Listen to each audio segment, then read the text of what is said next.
Hey, Skylar here from the Mint Change You Can Wear. So today I'm going to show you guys a new technique that doesn't require any of this expensive ring stretching equipment. This is a great video for people who are just getting started in coin ring making and they don't want to really put a whole lot of money into that expensive equipment just yet. So let's get into it. So instead of using an expensive ring stretcher, we're only going to be using one of Jason's Works dies and his new steel folding mandrel. And before we get started, yeah, I do sell coin rings. You can check out my website, www.changeyoucanwear.net, and check out all my rings I have for sale there. Anyway, the first thing we need to do to make this is put a hole in it. And I have tons of good videos on those. I will put them in the description box below on how to make a hole in a coin to get started. But for now, I've put a 3/8 inch hole in here. The next thing we need to do is take a half round file like this one and just bevel those edges so that way it doesn't split when we start doing the folding process. After we got that done, I just take a little piece of 120 to 220 grit sandpaper and just clean up that edge inside of there. So now you can see it's nice and beveled and nice and smooth. And now we're ready to start annealing it. What we're going to use is a regular propane torch. Make sure you have some water ready to quench it. And of course, a pair of pliers to pick it up with. And like I said in my other videos, annealing and quenching it in water is fine. It doesn't harden it like it would steel or other ferrous metals. Once it gets to a nice bright red, we'll grab it, quench it in some water. And now we're ready to start doing the folding process. This is the die we're going to be using. You can get them at jasonsworks.etsy.com, and I'll put a link in the description box for that too. And this is the 0.9 to 1.0 die. And this is his newest tool that he's put out just recently. It is a stainless steel folding mandrel, basically. And because this is stainless steel, anywhere it touches the coin, it's going to ruin the detail. So what we can do to fix that is wrap it with a little bit of Teflon tape. Usually about 2 to 3 wraps will be perfect to preserve the detail.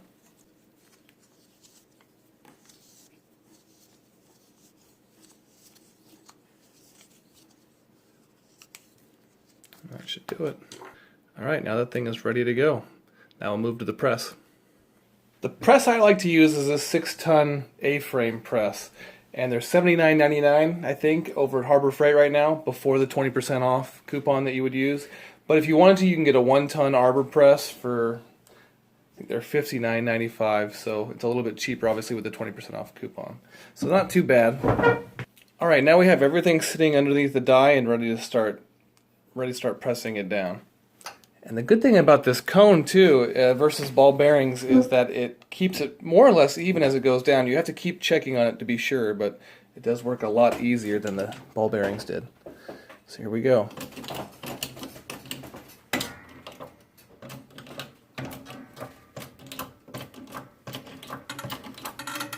Alright, now all you do is press it down until you feel some resistance and then stop.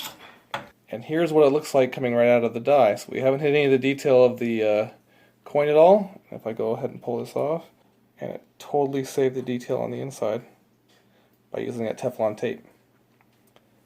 Now the next thing we need to do is sand that edge just to make sure there's no cracks forming inside and out, and anneal it again, then we'll start stretching it. And as you go, inspect for cracks. Remember, crack is whack. You know what dog food tastes like? Do you? It tastes just like it smells. Delicious. Now, in order to get larger sizes on these quarters, we need to stretch this side out. Normally what we would do is use a ring stretcher, but, you know, the cheapest one being like $150, and they go way up from there.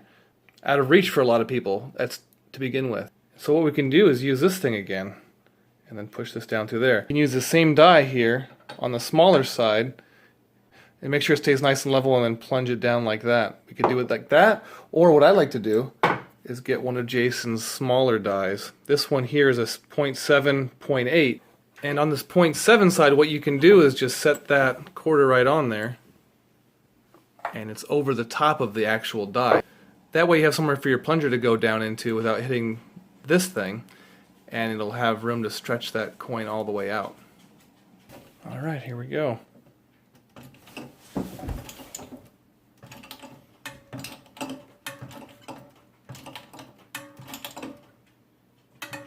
stop right about there. And here's what we came up with so far. It's a lot straighter now.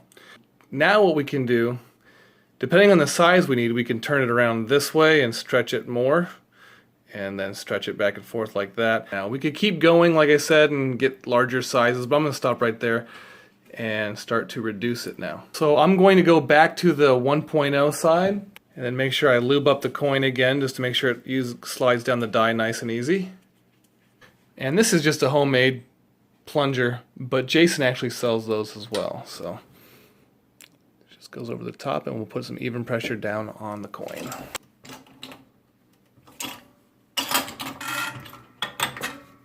Now we just got done pressing it like that. I'm going to turn it over, lube it again. You can see the lube on it already. And then I'll put it in there and reduce this side now.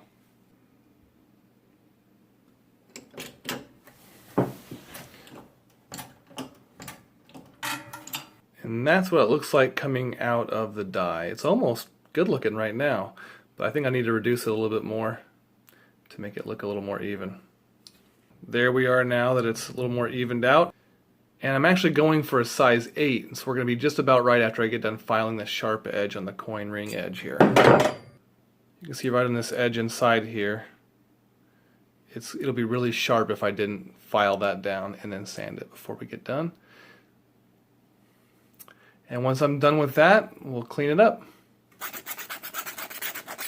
And now the inside of that band has been filed nice and smooth and rounded off, nice and comfortable to wear. And now we'll go ahead and finish this thing up with a nail file sanding block.